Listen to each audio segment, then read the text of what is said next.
In this video, we are doing another run with the side-by-sides today. I think this is going to be the last video.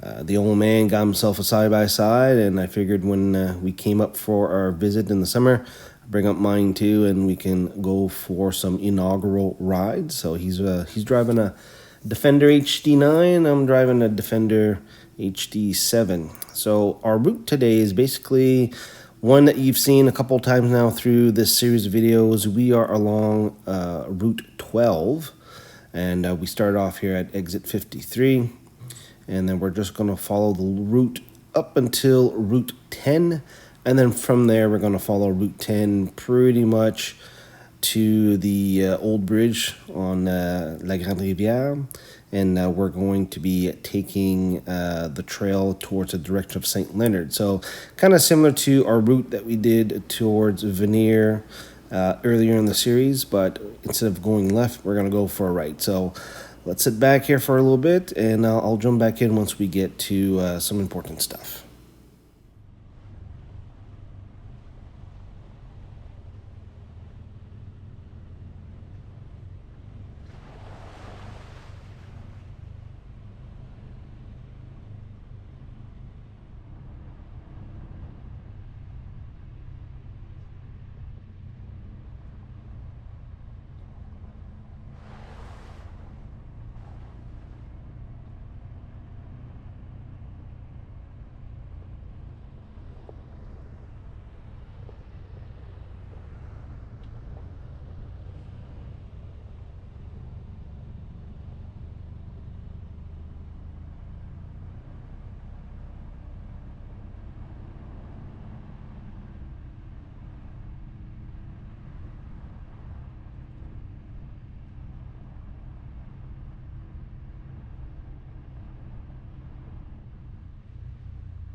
And here we are at the top of Chemin Spadou, crossing over Chemin du Notre-Dame-du-Lourdes, and then we're going to make our way down the hill on Chemin du Pont and cross the bridge. And we've seen this again in a couple of the videos here where we would have gone to the left to continue on Route 10, but at the rail line here, by taking a right, we jump on Route 25, which was bring us down to St. Leonard.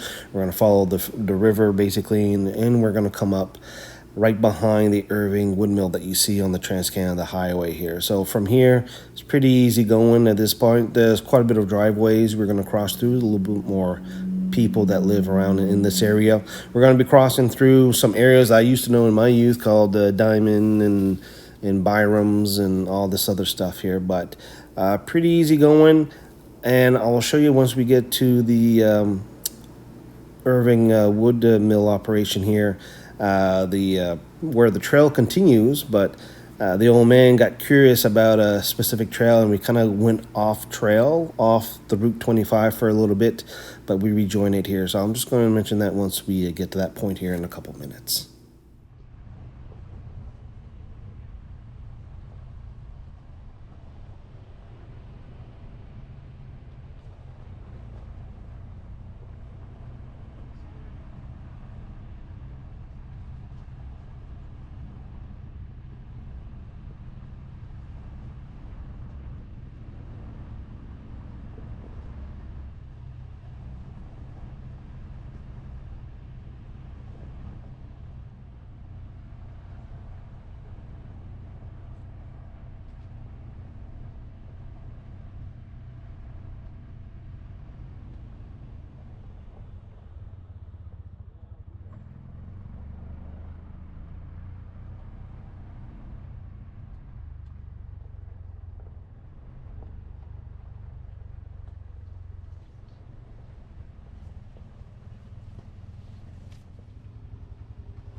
All right, so we've gone around the Irving wood mill and we're parallel to Le Chemin de la Grande Rivière. So we're going to cross this road. Now, like I said earlier, the old man was very curious on this trail that people have been using for a number of years, but it's not the official 25. So what you would have done at this point, once you reached the road, you would take a right and go down on pavement underneath the overpass and then take a left there to rejoin the 25. You can see by the signs that the 25 goes down, but he wanted to go and explore this trail here.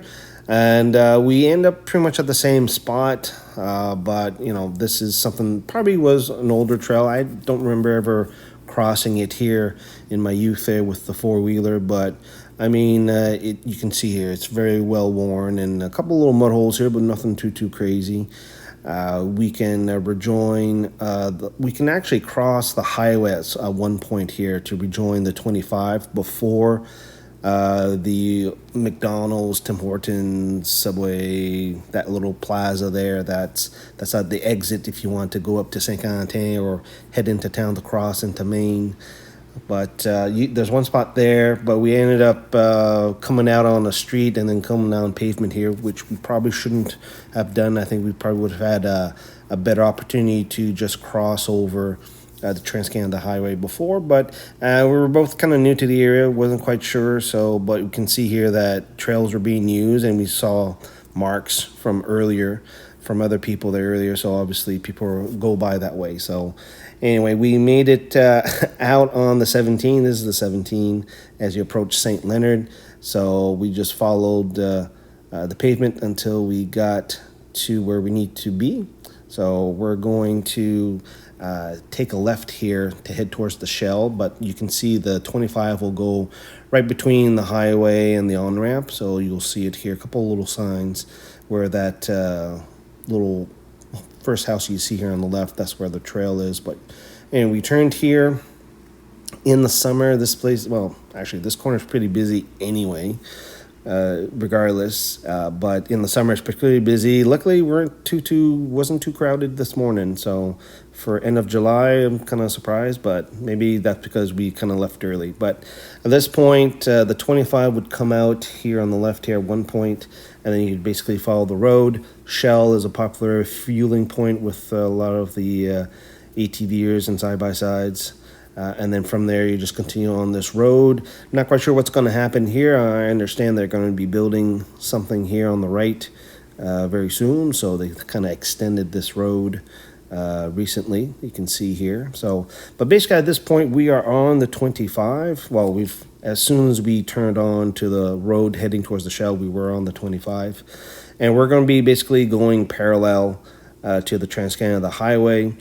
And from here, fairly easy ride. At this point, it should be about a half an hour to the big stop in Grand Falls. And then from there, you have a lot of options as to where your route you want to go even deeper, go up to Saint-André, go to Perth, go to Grand Falls. There's a bunch of junctions that we'll run into here. Other trails, mostly snowmobile trails, maybe short line trails that'll bring you to certain roads. I know there's one here towards the end that will take you closer to the road that you need to get to the Près du Lac, which is the hotel on the old Trans-Canada Highway, but where the new Trans-Canada is quite a bit up from that when they built it. But anyway, you can see here on the line, fairly easy going. We only ran into somebody on the way back from this ride, but nobody on the way out. During this way, I'm going to highlight the panel so that if you ever are driving through this area, you'll probably be able to place yourself as to where the trail is.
And we are coming up to the last stretch here. We followed one side of the highway from St. Leonard, and now we're going to take a left here to go underneath the highway, and then we'll follow the other side for a little bit. We'll come up to that major junction to get you to Saint-André, as seen in the previous videos, and then from there is just a kilometer to the big stop, where you'll come out in the field kind of behind it, cross one more road, and you're there.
And we'll take this last right, and we are at our destination. We just need to cross road.